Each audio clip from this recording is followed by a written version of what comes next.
Hello friends, welcome to Code Universe. In this video, we'll see activities in Android. So, activity class is one of the very important parts of the Android component. Any app, it doesn't matter how small it is, it has at least one activity class.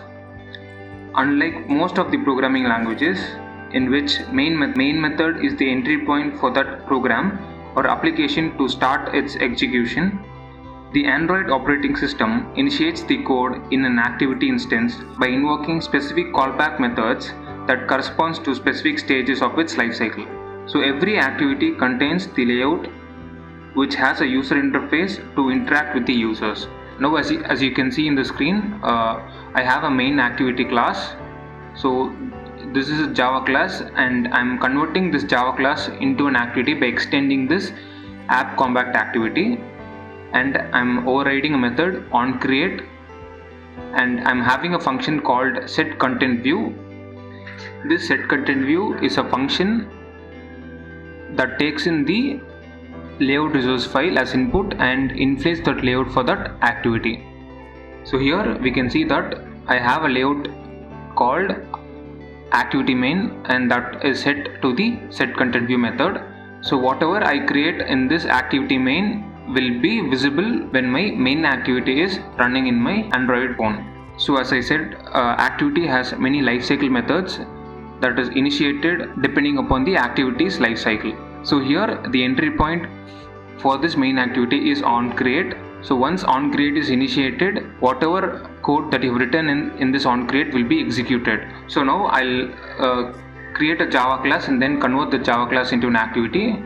So now let's create another activity here. Go to your app folder and then navigate to your Java, and under Java you can select your package name, and under your package name you can find your activity. Now to create another activity, right click on your package name and then select new and a Java class.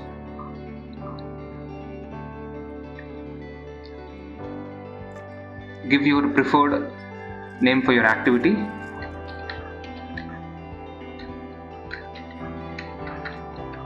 And then click on enter. So now this is a Java class and this is not an activity. To convert your Java class into an activity, you should extend app combat activity, that is from androidx.appcombat.app. Once you extend that, your class is converted to an activity. So now we'll try to override the method onCreate. So type in onCreate and you will be suggested with the onCreate method. So that is one of the activities lifecycle method. So now this method is used to inflate views to your activity. Now to set a layout file to your activity, you should use the function setContentView, and then inside that function you should pass a view to your setContentView method. Here I have already created a layout file r.layout.activity main, and I am setting that view to my setContentView. So this is how we create a Java class and then convert that into an activity. onCreate method is the place where the user initializes the activity. This method is called when the activity is starting.